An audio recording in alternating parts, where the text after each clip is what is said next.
stayed quite dry. These are two ministers called deacons.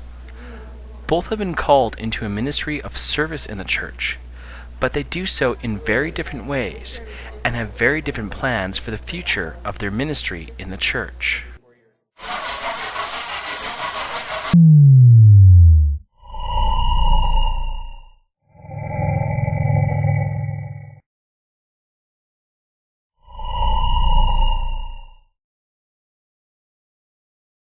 Within Anglicanism, there are 3 orders of ministers, the lowest of which is that of the deacon. Conversely, there are 2 types of deacons that we have: those who choose to fill the role permanently, and those whose plan it is to continue on into priestly ministry. I've been able to sit down with 2 deacons to discuss this difference. This is the Reverend Dr. Joanne Neal. Oh, there's my name. And this is the Reverend Chris Dowdeswell. No, it's Dowdeswell, not Dowdeswell. 2 syllables. Oops. Sorry about that, Chris. So which one's the vocational deacon and which one's the transitional deacon? I am a vocational deacon, and that, for me, is the right scale of things, and that's where I'm happy. I was ordained in November of 2007, so just about 4 years. A transitional deacon. Month and a half. Not too long. New guy, huh? I wonder where they put him. Let me take you down to my office.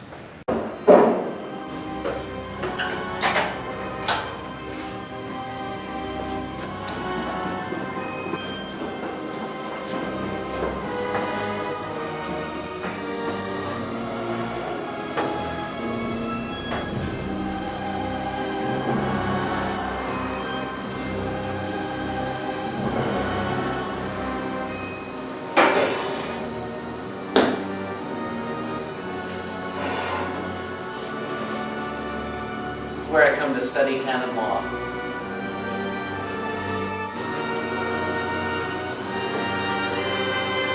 Come on, it's fun! This is my real office. Not quite as impressive as the other one, not quite as spacious, but this'll do. I wonder where Joanne's office is. And I actually don't have an office here. Really?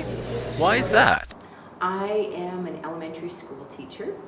I graduated from the U of A in 1986, so 25 years later, here I am, now teaching at Concordia in the Faculty of Education.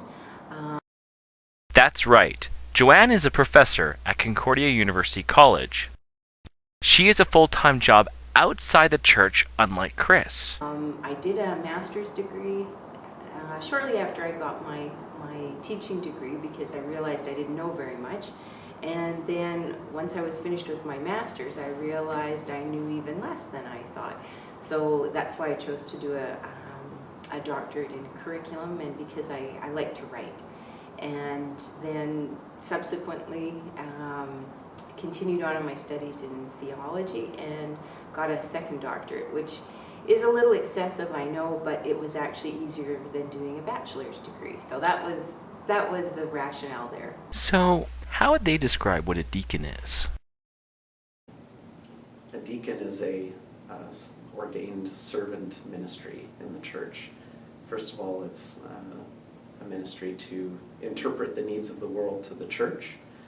So that is to communicate those needs to the wider parish community and to motivate them to help address those needs. And it's also in the service end of it to lead in setting an example of it, attending to those needs. So the issue of hospitality within the church, but also going out into the community to be of service, and particularly working with the marginalized. And I think in my case also being that bridge between the church and the world, so bringing the concerns of the world to the church so that the church membership is aware of those issues and can take some kind of informed action. How would they describe the difference between vocational and transitional deacons? The only difference is that a transitional deacon has the plan in their mind to, Lord willing, be ordained to the priesthood at a later date. Vocational deacon is also known as a permanent deacon, so we don't have any aspirations to be priests. We don't feel called to serve in that capacity. What drew them into ministry? I think it was kind of a slow process. It happened in stages. Sort of the first inklings of being drawn to being a vocational deacon, I think, came in probably 2005. And just reflecting on life experiences and some things that I had seen. Christ changing my life for the better, and a desire to see God's kingdom expanded in the world and to be reaching other people. I had an appointment with Bishop Victoria at that time and had a discussion, and she encouraged me to take some courses and to continue thinking about it, and so I did. And the deeper I got into my courses, the more I felt that this was the way to go. Given their differences, what type of training did they have before becoming deacons?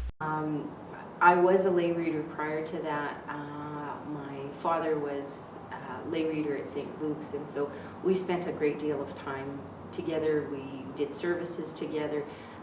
He was a very knowledgeable and strong theologian, so I learned a lot from him. So I would say that was sort of phase one. Well, I got into the process of discernment and ordination a little later on in the educational process than most people. I went to seminary not having had any official connection to a diocese. I had a home diocese, but I hadn't been exploring ordination at that point.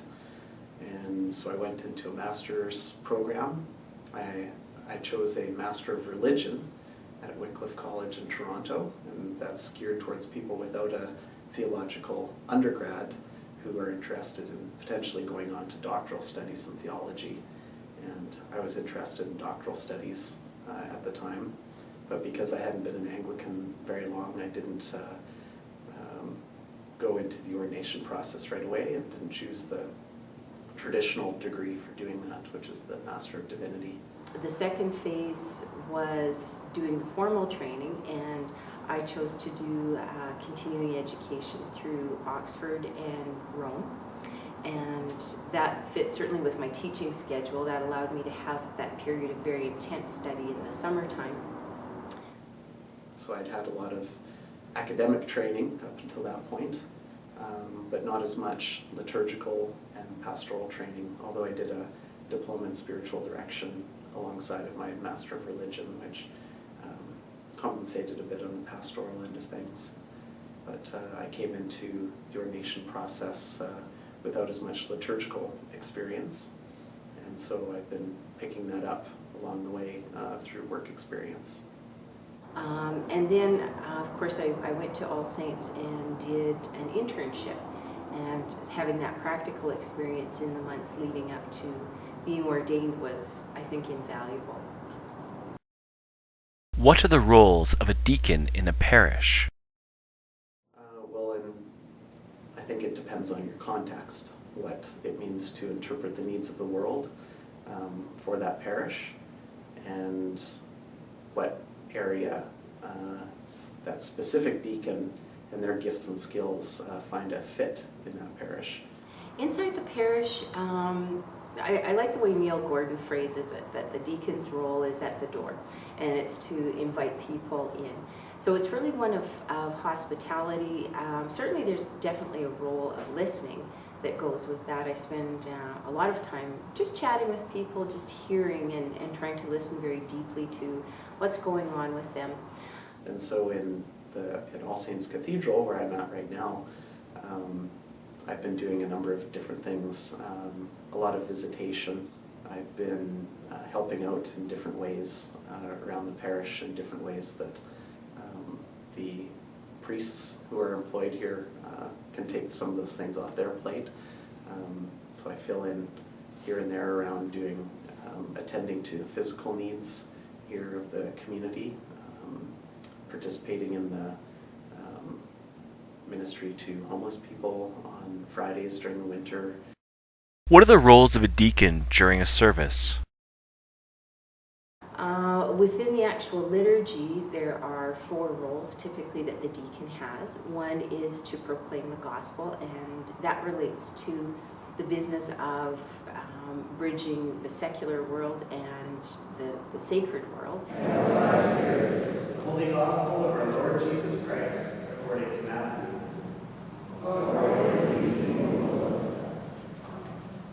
Jesus put before them. And so that, to me, is a very important duty. I take that very seriously, and I make sure that I practice every Sunday before I read.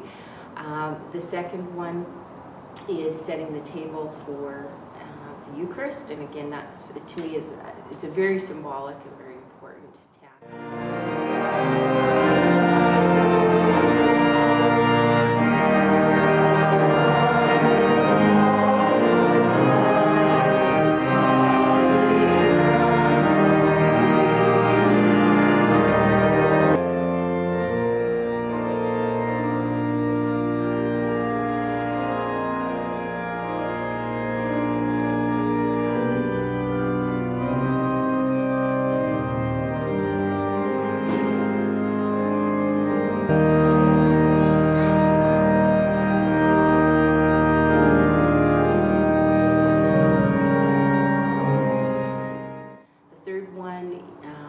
Depending on the service, but leading off the Lord's Prayer traditionally is the role of the deacon, and then of course at the end of the service giving the dismissal where we say go forth into the world, or go in peace to love and serve the Lord.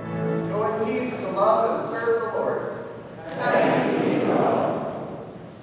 And that line is essentially intended to set people up for the week.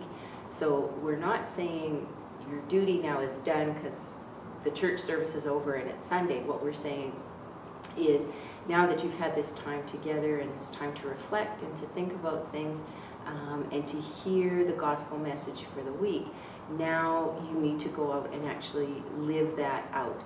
So I'm sure some people interpret the dismissal as thank goodness now we can get to brunch, but in reality it's meant to be reminder that we're all on the hook for the remaining 6 days to go out and live the gospel message. What sort of training have they had since ordination to the diaconate? Continued on in my studies in theology and got a second doctorate, which is a little excessive, I know, but it was actually easier than doing a bachelor's degree. So that was the rationale there. Well, since it's only been about 6 or 7 weeks, not a whole lot. I continued on with my studies in the UK. That, for me, allowed me to complete my dissertation, which was a lot of independent study, but lots of travel that went with that. But my liturgical formation will continue for the few months here until, Lord willing, I'm ordained to the priesthood. And I likely will be kind of mentored in that by a senior priest. And then continuing on in England, and I will be actually returning this summer to do more coursework at Christ Church in Oxford. Would they consider altering their future plans in ministry with, say, Chris staying a deacon permanently and Joanne going on to the priesthood? No, I haven't. I went into ordination more feeling a call to the role of a priest, the ministry of word and sacrament, and part of my formation as a priest has been to understand the role of a deacon and to understand why we're ordained to the diaconate before a priest. No, I haven't, and to be honest, I don't feel called to that at all.